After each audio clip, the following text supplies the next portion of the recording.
Umetna inteligenca v Sloveniji. Kako slovenska podjetja uporabljajo, nadgrajujejo in implementirajo umetno inteligenco in vse ostalo o umetni inteligenci. Dober dan, jaz sem Peter in tole so praktični prikazi, kako slovenska podjetja uporabljajo umetno inteligenco. Danes imam dva gosta, z mano sta Matjaž Breznik in Klemen Rizman, oba iz podjetja CreaPro. Matjaž se ukvarja s prodajo in business developmentom, Klemen pa je vodja oddelka za umetno inteligenco, kar je kar logično, glede na to, da smo na portalu za umetno inteligenco. Seja s obema, kako je in živa. Živijo, Peter, midva sva, bom rekel, vesela seveda, da sva gosta tvojega podcasta. Kar želimo najbolj delati, je to, da povemo, pogledamo praktično, kako podjetja mislim, da malo težavo razmišljati o tem, kako lahko ChatGPT prestavimo iz tega, da gremo včasih na njega napisati kak mail ali pa na njega si nekaj prevesti, kako ga lahko res pripeljemo v poslovne procese, kako lahko res postane tisto orodje, ki nam bo pomagalo narediti več in hitreje. In vidva sta potem tista, ki to delata slovenskim podjetjem in v resnici imata tudi praktične izkušnje, kdaj je to dobro in kdaj ne. A mi za začetek razložita, kaj je CreaPro in kaj v resnici delate? Mogoče pa jaz to lepo, bo Klemen mogoče malo bolj kako tehnično vprašanje prevzel. Torej, CreaPro je pač podjetje, ki se ukvarja v osnovi z podatki, podatkovno znanostjo in seveda umetno inteligenco, na katerem pač lahko te rešitve dejansko zgradiš nad podatki. Vsi vemo, da je tu neko nepisano pravilo, slabi podatki, slaba rešitev, slabi outputi, tako da podatki so nekako osnova. Znotraj podjetja imamo pač, bom rekel, kader, ki pokriva različne stopnje od tega, od, bom rekel, osnovnega data inženiringa, kako organizirati in pripeljati podatke, da je lahko drugi del ekipe, kot so potem data science kader in pa različni razvijalci razvijajo na vrhu tega rešitve z področja umetne inteligence. Lahko date kak praktičen primer, kaj ste naredili, da si predstavljamo, data science je pa umetna inteligenca, to je nekdo, s čimer zdaj vsi delajo, pa v resnici pa je pol zna biti stvar malo bolj meglena, no? Imamo kak primer? Ja, bom pa jaz tukaj skočil.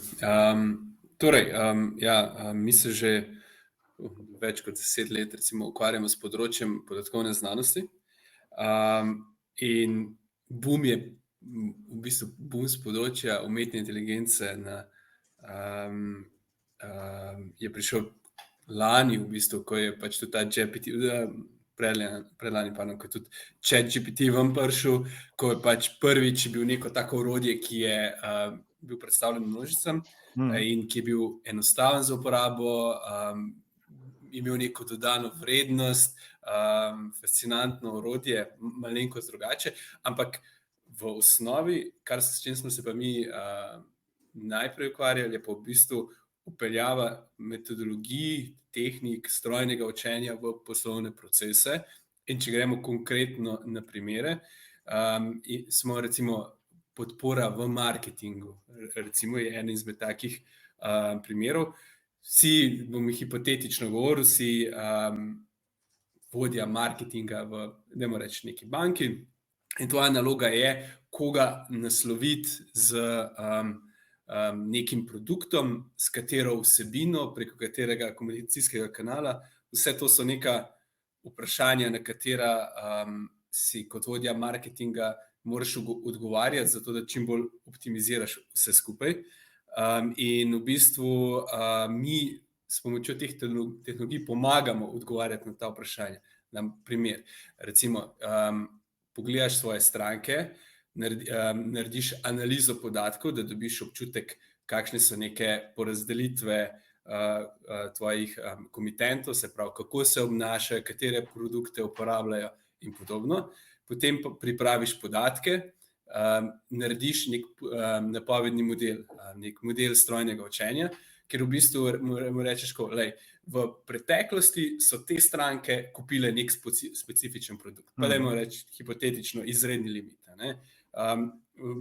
Vidiš lepo po mesecih, kako se gibljajo. Zdaj se pa nauči vzorce, kako so se obnašale stranke, oziroma kakšne podatke so imele stranke, ko so kupile kredit, in to apliciraj iz meseca v mesec. Se pravi, zgradim model na preteklih podatkih, se naučim neke vzorce in potem vsak mesec ali pa vsak teden apliciram to na aktualnih podatkih in bom dobil za vsakega komitenta posebej neko verjetnost, kako je ta komitent podoben komitentom, ki so v preteklosti kupile produkt. In bolj, ko je podoben, večja je verjetnost, da bo tudi ta stranka vzela ta limit ali pa kredit, karkoli.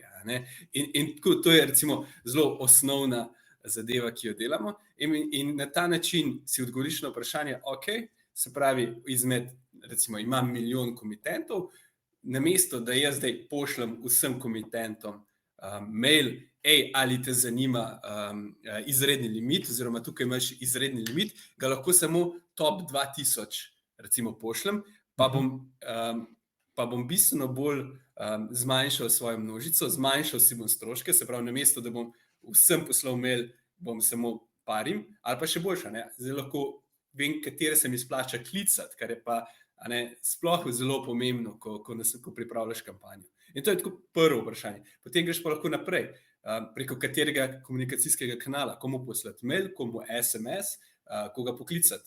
Spet, obstajajo tehnike, pristopi, vedno se učiš na zgodovinskih podatkih in to potem probaš aplicirati v nekih marketinških kampanjah ali pa pač iz day to day. Se pravi, da optimiziraš nek svoj proces. Ok. In ChatGPT torej, ti klasični modeli, neki napovedni modeli ali pa recimo strojni vid je en tak klasičen model umetne inteligence, o katerem smo včasih veliko govorili.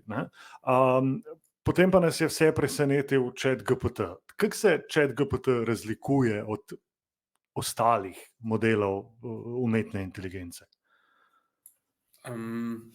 Torej, ChatGPT je v bistvu jezikovni model, ki je bil natreniran na ogromnem korpusu podatkov.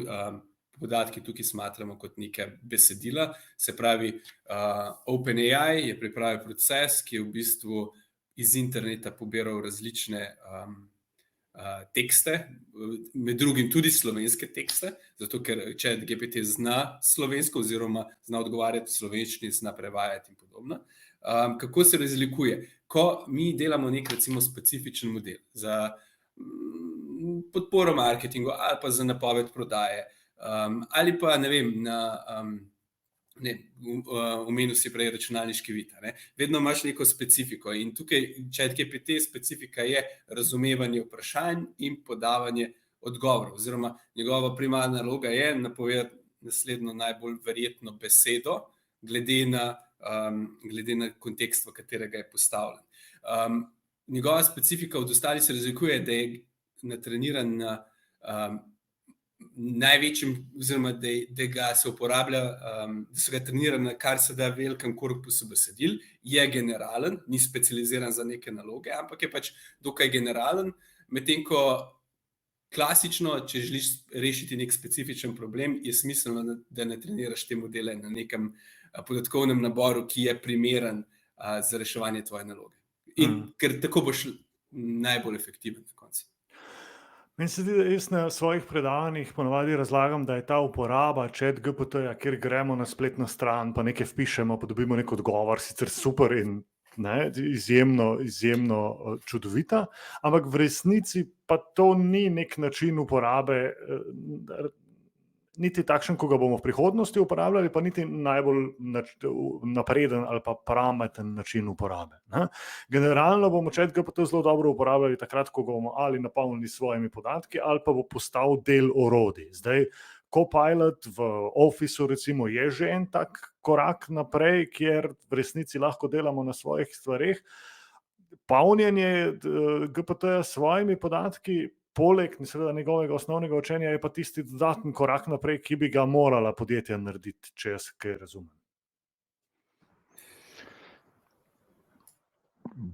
Seveda, seveda to je neka, bom rekel, next step, naslednji korak, kateremu se vsi zdaj bližamo, ampak tudi tu bo verjetno ista stvar, ne bojo tega vsi naredili. Zato obstajajo, bom rekel, podjetja, tako smo mi, ki jim take storitve lahko ponudijo. Mi imamo tudi dejansko alternativno tako rešitev kot ChatGPT, bolj privatno, ampak tu je tisti prostor, v katerem pač lahko ti potem z svojo idejo, z svojim znanjem, z svojim razvojem doprineseš temu, da pomagaš nekomu nekaj rešiti njegov problem, čeprav nima mogoče sredstev ali pa človeških virov ali pa želje potem, da to sam uredi. Največja težava je tu seveda zasebnost. ChatGPT se je od začetka zelo močno trudi za to, da bi podjetja prepričal, da se je prilagodil tako, da je uporaba ChatGPT-ja varna. Kako naredimo, da ko ga napolnimo s svojimi podatki, da potem ti podatki ne pridejo na drugi koncu sveta ven? Zdaj, pač eden izmed, ko je ChatGPT vam prišel, so ga primarno dali zato, da ljudje ga čim bolj uporabljajo, da se tudi potem OpenAI izboljša te modele, da so bolj efektivni. Na začetku zasebnost ni bila primarna funkcionalnost, kasneje so tudi določene funkcionalnosti dodajali, ampak še zmeraj se potem... Nekaj vprašam. A je ta brezplačnost, ki je tukaj zato, da se model nauči, kako ga bodo ljudje uporabljali, nekaj, kar lahko rečemo, da bo zavedno ostalo brezplačno, ravno zaradi tega, da bodo imeli dovolj veliko količino podatkov, ali ne? To težko rečem. A je nujna ta količina, ali lahko živijo tudi brez nje? No, to je v resnici vprašanje. Če želijo izboljšati modele, morajo imeti čim boljši proces validiranja odgovorov, vprašanj, morajo imeti čim bolj kvalitetne podatke. Komunikacija z chatom je eden izmed načinov, kako to izboljšajo, čeprav potem kasneje so ugotavljali v bistvu, da več, ko so inkorporirali te podatke iz chata, da se je kvaliteta modelov slabšala. Tako da ali je ali ni, to težko rečem, to bojo oni kot inženirji najbolj vedeli.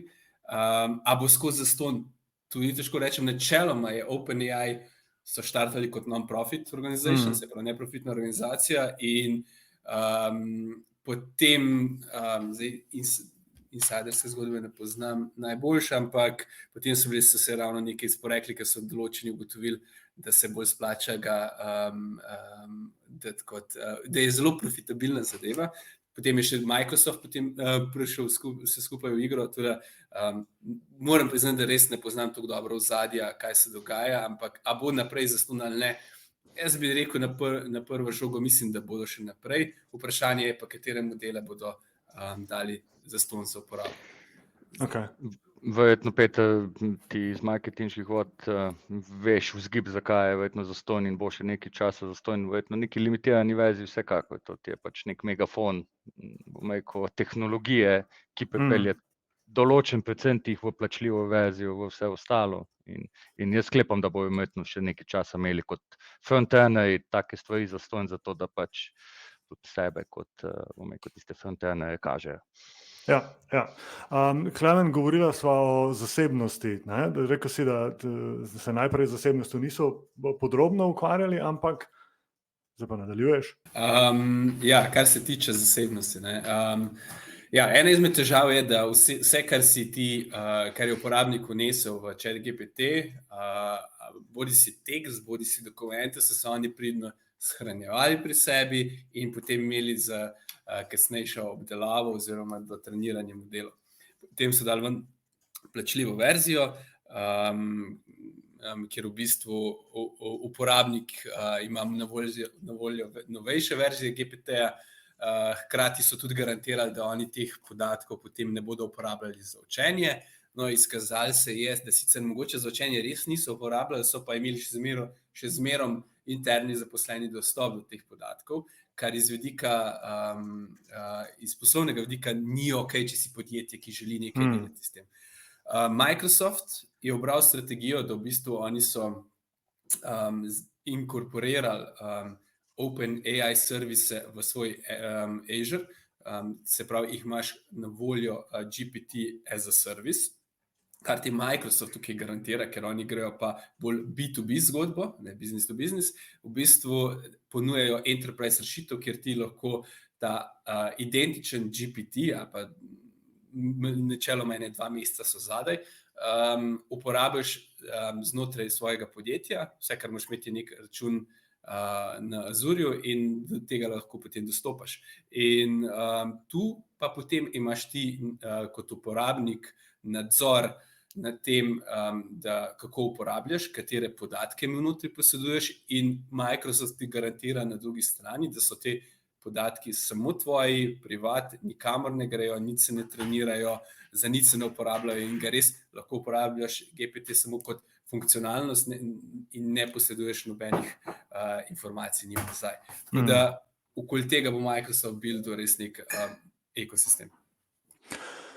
Kako to pol izgleda? Če jaz rečem, mi imamo 17 let ponudb, ki smo jih pripravljali v našem podjetju, zdaj bi pa radi imeli ChatGPT, ki bi nam na eni strani pomagal pri dostopu do teh ponudb, na drugi strani pa pomagal pri pisanju novih ponudb ali pa pri razumevanju, mogoče pri pripravi, mogoče pri pripravi podatkov za nove ponudbe. Kako to bolj praktično izgleda, ko vi zrihtate, da lahko jaz to delam s ChatGPT? Zdaj, mi na tem mestu, mi smo dobro leto nazaj, ko smo opazovali, kaj se je dogajalo s ChatGPT-jem, kak hype je bil, ker kljub temu, da smo bili na področju data science, AI in se je skozi omenjal v AI is the next big thing, prav zares se je hype tako masovno začel res s ChatGPT-jem in potem najprej smo samo opazovali, kaj se dogaja, se testirali, igrali, funkcionalnosti probavali, predvsem pa za svojo interno uporabo ga začeli uporabljati. No, potem pa, ko je Microsoft dal najavo, da v bistvu oni grejo v to zgodbo B2B-ov, da bodo ponujali enterprise-em privat GPT, takrat smo pa pač tudi mi začeli razmišljati o tem, glede na to, da ti na vsakem nekem, bodi si prodajnem sestanku ali pa tudi na delovnem sestanku ti stranke omenijo, kaj pa GPT, a ste že kaj delali z njim, smo potem tudi začeli razmišljati, kako in kaj, in smo se potem tudi odločili, da začnemo z razvojem nekega svojega produkta. Mi smo produkt dali ime Ayla, oziroma AI Language Assistant, temelji na Azure storitvah, je izključno samo na Azurju. Zakaj? Zato, ker pač edino Azure ima dostop do privatnega GPT-ja, ker včasih pride kakšna zahteva, pa vprašanje, ali se da to meni pri sebi naloadati, da imam na svojih strežnikih, in seveda Microsoft tega ne dovoljuje, ker pač to njihov poslovni model, da pač nudijo model kot storitev. Zato smo se pač odločili, da gremo v razvoj svoje aplikacije in v bistvu, na Azurju imamo pač celoten proces pripravljen, od tega, da se z nekimi našimi storitvami, modulom priklopimo na nek podatkovni vir, to je bodisi nek SharePoint, dokumentni sistem, omrežni diski in podobno, počrpamo oziroma vzpostavimo komunikacijo med tem sistemom in našo Aylo, shranimo podatke v neko vektorsko bazo in potem smo pripravili spletno aplikacijo, preko katere uporabniki na isti način kot ChatGPT-jem sprašujejo po svojih podatkih, v smislu, kje se nahaja dokument o uporabi službenega vozila ali pa kako naj oddam zahtevek za dopust. In v bistvu potem sistem poišče prav dokument, ga najde, preveri, ali ima ta uporabnik dostop do tega podatka oziroma tega dokumenta, ker to je ena izmed ključnih pogojev biznisa, da v bistvu da dostop do podatkov imajo samo ljudje, ki imajo te prave pravice. In ko preveri, potem pošlje lokacijo, kjer se nahaja ta podatek temu GPT-ju in sestavi odgovor in ga poda uporabniku. Zdaj je malo kompleksno. Imamo vašo AILO, imamo Copilota, pa imamo ChatGPT. A je to vse isto? Je to vse podobno, sam skopirano na lastne strežnike? Kako točno? Dajte mi to razložiti. To je tebe v bistvu zanima diferenciacija med temi produkti. Ne? Da to rečemo v osnovi. Mislim, v resnici me zanima, a je zdaj vaša AILA, če sem isto dobra kot ChatGPT, ali to. Ja, zdaj predajnik v meni bi rekel boljša, ne? Ampak mislim, tehnologija od zadaj je praktično podobna, zgrajena na istih stvareh, ne? Mi smo dodali neke, svoje zaledne logike, pa svoje, razvite logike. Tehnologija, AILA laufa na istem modelu, ChatGPT 4. Tu imamo tudi mi, razvito, da lahko menjamo modela, je to 3.5, 4, tu bo tudi ta novi Vision, ne, s katerim so ti omogočili neko komunikacijo oziroma povpraševanje po slikah, slikovnemu materialu. Tako da tu v bistvu mi malo naslavljamo, ne malo, pač mi naslavljamo drugačno publiko. Ne, če smo pa govorili o ChatGPT, pa javne, pa to, ne veš, nimaš nadzora, tu bi bolj, enterprise stranke naslavljamo, ki imajo pa določene zelo specifične poslovne zahteve. Klemen se je pa jih že dotaknil, ne, eno je seveda nadzor, kdo ima dostop do teh podatkov, ne, kdo lahko vidi, kdo lahko pridobi posamezno informacijo. No. Velikokrat je tudi, zahteva revizijska sled, ne v smislu, kaj je bila vsebina, ampak kdo je dostopal in do katerih podatkov je dostopal, ne po sami vsebini tistega podatka. Potem imamo tudi, kjer pa je manko Copilota in pa ChatGPT-ja, je pa ta kustomizacija, ta prilagodljivost. Sam veš, tudi poslušalci vejo, da pač enterprise zgodba ali pa neke, te večje organizacije, tam ni nek simpel poslovni proces, ki pač vedno paše v tvoje orodje, ki ga kupiš, ali to je ti prilagodiš poslovni proces, ali pa se orodje prilagodi k poslovnemu procesu. In tu je tista naša, dodana vrednost, kustomizacija, mi lahko naredimo, kot bi rekel, manjše ChatGPT-je enote, ne, lastne, to je neke agente znotraj, ki opravijo še določeno funkcijo, ki je mogoče veliki jezikovni model ne more, naša AILA, to je, ona je namenjena komunikaciji v naravnem jeziku, to je tista strong point, to je tisto, kar je pač ljudje vidijo, ampak kot zadnji lahko pa mi razvijamo še precejšnjo logiko, pa drugo stvar, in potem podajo AILI ta rezultat, ona ga pa pretvori v nam razumljiv naravni govor, jezik. Kaj je glavni razlog, zakaj podjetja pravijo, da se še ne bojo ukvarjala z umetno inteligenco? Po naših izkušnjah, veliko govora o tem, AI, mi bi radi implementirali AI. Največkrat se zatakne že ravno pri osnovnih korakih oziroma čisto osnovi podatki. Ali sploh imam podatke, na katerih lahko nekaj delam, na katerih se lahko nekaj naučim, a nekaj treba se zavedati.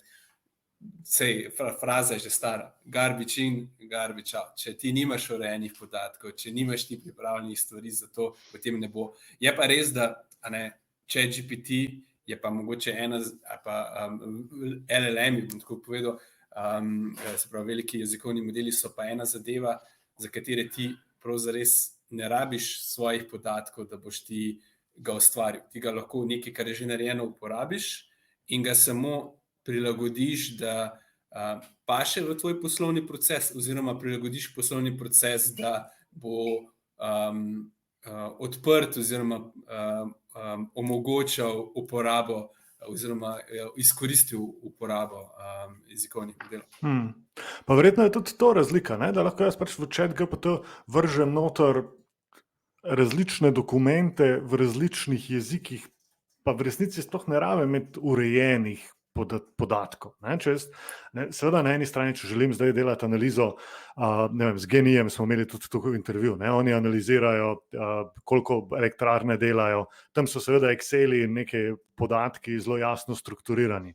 Če pa jaz želim, da ChatGPT dostopa do mojih ponudb, pa mi piše ponudbe, so pa ti podatki lahko nestrukturirani, mogoče celo v različnih jezikih, pa jih lahko on prebere, se jih nauči, pa iz njih nekaj dela. Ali se motim? Ne, si prav povedal. Tehnologija omogoča ravno to delo z nestrukturiranimi podatki. Ker če želiš ti v osnovi natrenirati model, moraš imeti urejene, strukturirane podatke, oziroma v urejeni obliki. Ti mu moraš povedati, to je tvoj primer, to se moraš naučiti. To je vedno logika v ozadju, ki moraš imeti urejeno. In največkrat podjetja, če bi začela z nekimi razvojem nekih svojih modelov, je ravno to ena izmed omejitev, ker nimajo tega pripravljenega. Medtem ko problem, ki ga naslavlja oziroma rešuje ChatGPT, pa ravno to delo nad nestrukturiranimi podatki.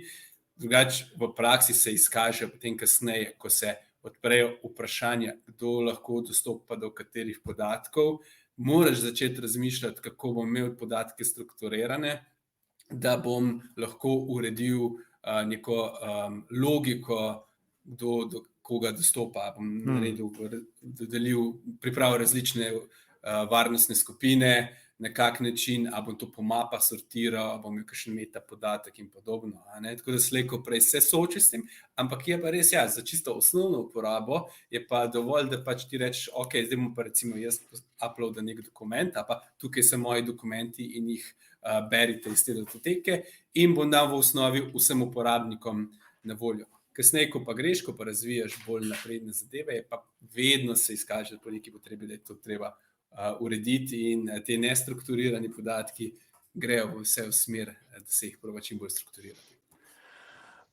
Koliko to stane?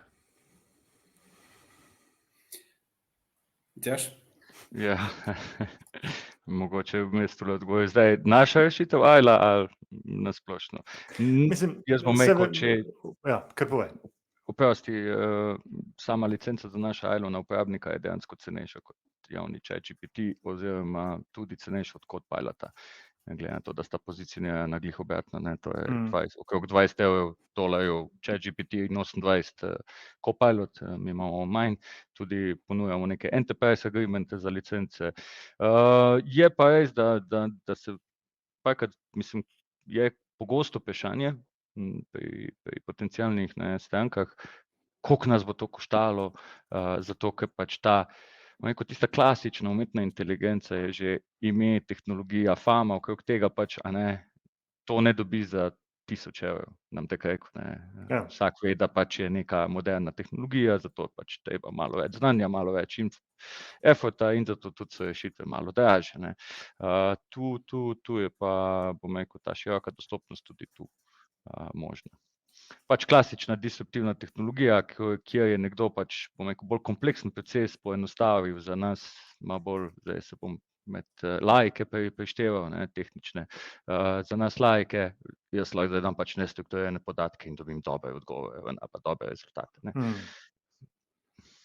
Ja, zastonj. Če gremo malo še na par splošnih stvari, ki so se zgodile. Pred par dnevi je po Sloveniji zakrožila ideja, informacija o tem, da Slovenija dela svoj jezikovni model in so se seveda na spletu vžgali ljudje, eni zelo za, eni zelo proti. Glede na to, da imamo tudi Bloom, recimo, evropski odprtokodni model, koliko je to logično, da to delamo? Ni logično, kaj vi dva mislite? Jaz mislim, da je prav, da se gre v razvoj slovenskega modela, ker slovenščina se mora ohranjati, slovenščina je za nas, Slovence, je pomembna. Informacija, da se gre v razvoj slovenskega jezika, to drži. Saj jaz imam informacije iz strani Fakultete za računalništvo, sicer se modela še ne trenira, so v fazi priprave podatkov, ki je tukaj ključna in ena izmed težav, za katero vem, da se z njo soočajo, je količina slovenskih besedil, in njihova kvaliteta, ker enostavno ti, če želiš dotrenirati te modele, oni jih ne trenirajo iz nule, ampak vzamejo enega že odprej narejenih modelov kot osnovo in ga potem dotrenirajo na slovenskem korpusu besedil. Tvoja osnova so kvalitetna besedila, urejena besedila in oni so šli v tej fazi, ko zbirajo podatke, da bo imeli dovolj, da bodo lahko trenirali, no, in imajo challenge, ker jih je premalo in zdaj iščejo rešitve, na kak način bi tega se lotili oziroma a se gre potem to s prevajanjem tujih besedil v slovenščino in podobno, da so v tej fazi.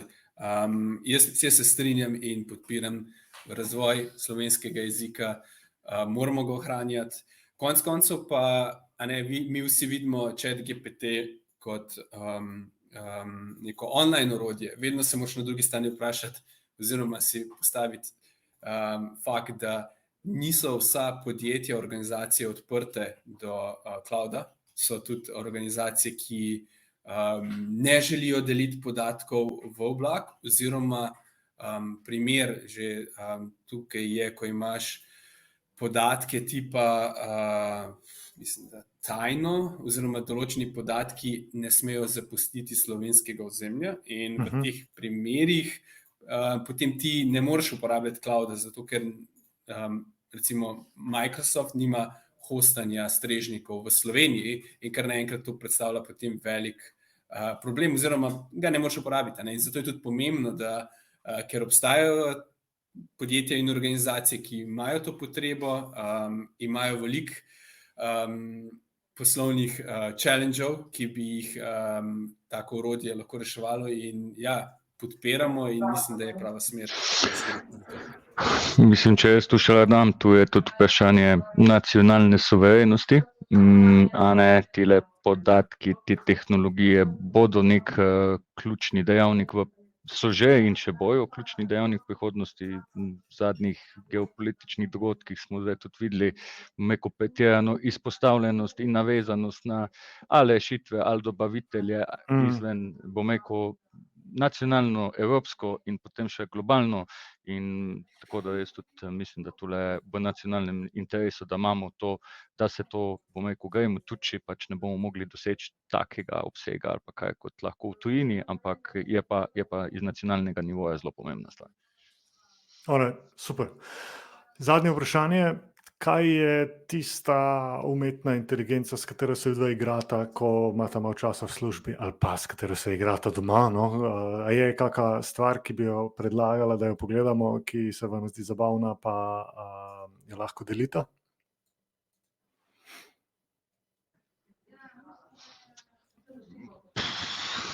Jaz koliko uporabljam, bom rekel, iz marketinškega predajnega vidika je in naša Ayla in ChatGPT. Probal sem par orodij za oblikovanje PowerPointov, kar mi je bilo, bom rekel, tudi jaz svojim otrokom predal te informacije za osnovno, za zelo lepe vizualije, ampak pač in depth pa ne moreš kaj še narediti, ne, tu pač manjka, tako da ta human in the loop bo še nekaj časa ostajal. Nisem pa preizkusil pa Copilota, to pa moram reči, za recimo na PowerPointu ali pa karkoli, ampak sklepam, da bo dosti podoben rezultat, da bo veliko promptanja, ampak za nek draft osnutek dobiti pa tele osnovne orodja. Mislim, če te kaj rečem, zadnjič sem zasledil podatek, da je bilo lani v 10,000 orodij na mesec izdano, globalno, mislim, da ne moreš on top tega ostati. Najboljši source informacije je verjetno nek LinkedIn, tiste interesne skupine v smislu AI-ja, ChatGPT-ja, pa to tam pač ljudje toliko teh uporabnih orodij objavijo, da če kdo hoče najti to informacijo, je verjetno tam najboljši vir informacij za to. Okay, hvala, Klemen. Če jaz dodam, jaz sem drugače v privatnem življenju zelo analogen tip človeka in praktično nič od tega ne uporabljam, tudi recimo primer svojega računalnika sploh nimam.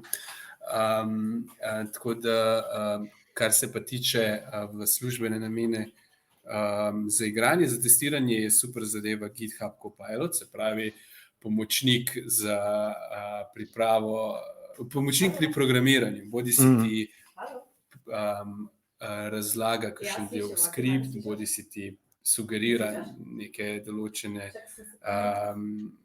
ti dokonča v bistvu skripto, ki jo pišeš, ti pomaga. Predvsem jaz imam, če igra kakšna napaka v kodah, da pregledam in da mi da hitro pogled, kje potencialno bi bilo.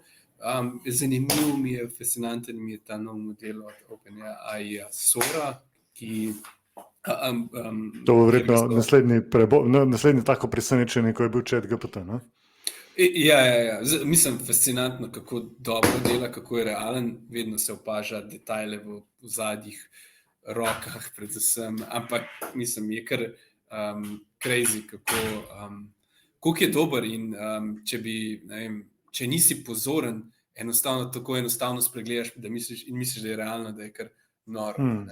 Če pa imaš zavedanje, da je to generirano z AI-jem, mislim, da je bilo to ključno, da se bo to tako ali drugače reševalo oziroma naslavljalo, ampak ja, če imaš zavedanje, opaziš, če pa nimaš, te pa 1, 2, 3 prepriča. Ampak to je tako nekaj, kar je fascinantno za videti, po drugi strani pa zelo scary, ker kako lahko ne vem, določeni ljudje to izrabljali, bo zanimivo videti, ampak malo treba tako z rezervo in previdnostjo vse skupaj jemati. Zato jaz ne bom spraševal, kam bo šla prihodnost, ker verjetno noben ne ve, kam bo šla prihodnost. Če si želim, da mi naredite svoj ChatGPT ILO kombinacijo na mojih serverjih, koga pokličem? Pokličeš mene, drugače lahko pa na LinkedInu vidiš na našem strani KRPro vse informacije, kot peljajo, drugače pa tudi www.ilagpt.com, tam lahko enostavno bukiraš predstavitveni sestanek oziroma demo z internimi vašimi podatki, zato da potestirate na brezplačnem demo in dobite občutek, kako to deluje. AILA se piše z IM. Matjaž Breznik. AILA, tako. Matjaž Breznik, Klemen Rizman, KreaPro, hvala lepa, da ste bila danes z mano, da ste malo se pogovorili o tem, kako si delati svoje lastne GPT-je in se vidimo v kratkem. Hvala, Peter. Hvala. Lep pozdrav. Čau.